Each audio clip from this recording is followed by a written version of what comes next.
काँग्रेसचे आमदार आणि वरिष्ठ नेते रवींद्र धंगेकर हे वर्ली कोळीवाडा येथील नाखवा कुटुंबियांना भेटीसाठी आले आहेत। नेमकं त्यांची काय चर्चा झाली कुटुंबियांसोबत आपण बोलूया।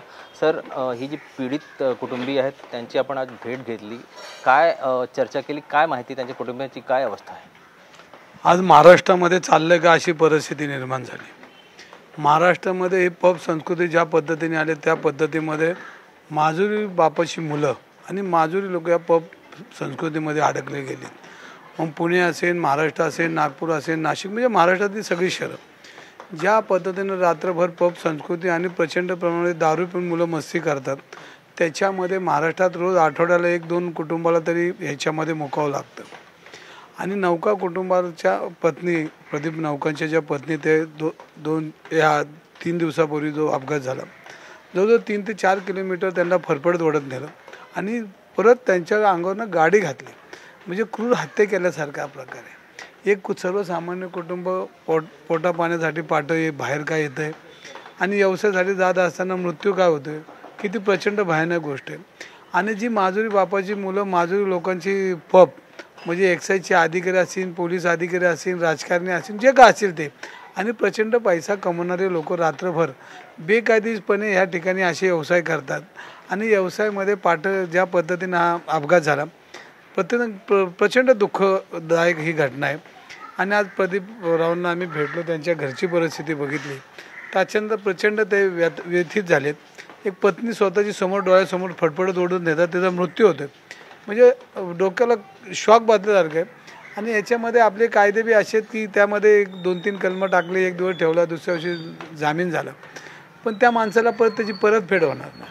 आणि याच्यामध्ये ज्या पद्धतीनं आज रोज एक आपल्याला त्यातनं कळतं आहे की एक दिवस त्याचे वडील आले, त्यांनी मग ते नेम प्लेट काढली, सिम्बॉल घासला, मग त्यांना अटक केली, दुसऱ्या दिवशी जामीन झाला, तिसऱ्या दिवशी गँगस्टारचे त्याचे संबंध आहेत।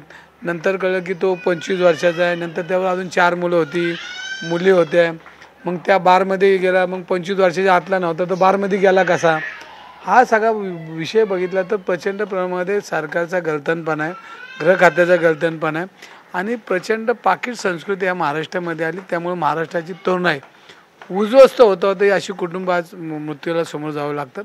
हे जी पूर्णपणे प्रचंड प्रमाणामध्ये आम्हालाही त्रास होतो आहे, महाराष्ट्राला त्रास होतो आहे। आणि याच्यामध्ये मुख्यमंत्र्यांना माझी विनंती आहे, गृहमंत्र्यांना, की हा शेवट हे सगळे महाराष्ट्रातले पब पहिले बंद केले पाहिजे। आणि काल त्यात पबवर महानगरपालिकेने कारवाई केली, म्हणजे बेकायदेशीर पब आहे। आणि मग एक्साईजचे अधिकारी नुसते पैसेच घेतात का, त्यांच्या घरापुढे जाऊन आंदोलनं केली पाहिजे। आणि खरं तर हे जर थांबणार नसेल तर जनतेने रस्त्यावरून कायदा हातात घ्यायची वेळ आली। आज प्रचंड परिस्थिती ह्या भागामध्ये आहे। माझा एक प्रश्न आहे सर, पुण्याचा जो हिट अँड रन प्रकरण होता ते आपल्यामुळे बाहेर आला, एक्सपोज झाला, त्यामध्ये कारवाई झालेली, कारण आता हा जो प्रश्न आहे इथं ह्या प्रकरणामध्ये कुठंतरी राजकीय हस्तक्षेप किंवा योग्य ती कारवाई होत नाही असं राजकीय आरोप केला जातोय, कुटुंबियांतर्फेही असा आरोप केला गेला, ह्यावर काही भाष्य करणार का आपण? ह्याच्यामध्ये एकनाथ शिंदेच्या पक्षाचा तो पदाधिकारी आणि त्यावेळेला तो मुलगा ज्यावेळेला अपघात झाला त्यावेळेला तो बाहेर आपलं सापडत कसा नाही, म्हणजे पूर्णपणे त्याची नशा उतरल्यानंतर त्यांनी हजर केला, म्हणजे ही पोलिसांची चूक आहे। आणि मग जर एवढं पिलेला होता तर मग सापडलाच कसा नाही, आणि मग 2 दिवसांनी सापडतो, बापाचा जामीन झाला, म्हणजे पोलिसांनी पद्धतशीरपणे केलेला प्लॅन आहे। ह्याच्यामध्ये तपास झाला पाहिजे, ह्याच्यामध्ये वरिष्ठ लेवलवर एकदा तपास होऊन संबंधित लोकांवर कायदेशीर कारवाई केली पाहिजे। जो पब ज्याच्या हद्दीमध्ये होता तिथला ACP DCP असेल त्याच्यावर बी गुन्हा दाखल झाला पाहिजे। आणि राज्य शासन उत्पादनचे जे अधिकारी आहेत ह्यांच्या पुण्यात चालतं, ह्यांच्यावर एकदा गुन्हे दाखलच झाले पाहिजे। ह्यांना वाचवण्याचा प्रयत्न केल्यामुळं किंवा हप्तेखोरीमुळं ह्याच्यामध्ये जनतेला न्याय मिळणार नाही असं चित्र महाराष्ट्रात उभं राहिलेलं आहे। आणि हे जे अंमली पदार्थ विकणाऱ्या टोळ्या आहेत ह्या पोलिसांच्या हातात धरून काम करताना आपल्याला दिसत आहेत। आणि पब बी एक्साईजच्या अधिकाऱ्यांचे पार्टनरशिपमध्ये अनेक पब आहेत, ह्याला फक्त आता जनतेने रस्त्यावर उतरवलं पाहिजे। आणि जे पाठोपाठोपर्यंत जे पब चालतात, रस्त्यावर जी मुलं असतात, जनतेने कायदा हातात घेतला पाहिजे आणि हे सगळं बंद केलं पाहिजे। धन्यवाद सर। तर हे होते आमदार रवींद्र धंगेकर साहेब, यांचं असं म्हणणं आहे की वर्ली कोळीवाडामध्ये जी कुटुंबीय आहेत त्यांना न्याय मिळाला पाहिजे, हेच त्यांचा प्रयत्न असणार आहे। कॅमेरा पर्सन मिलिंदसह ब्रिजभान जयस्वार, TV9 मराठी।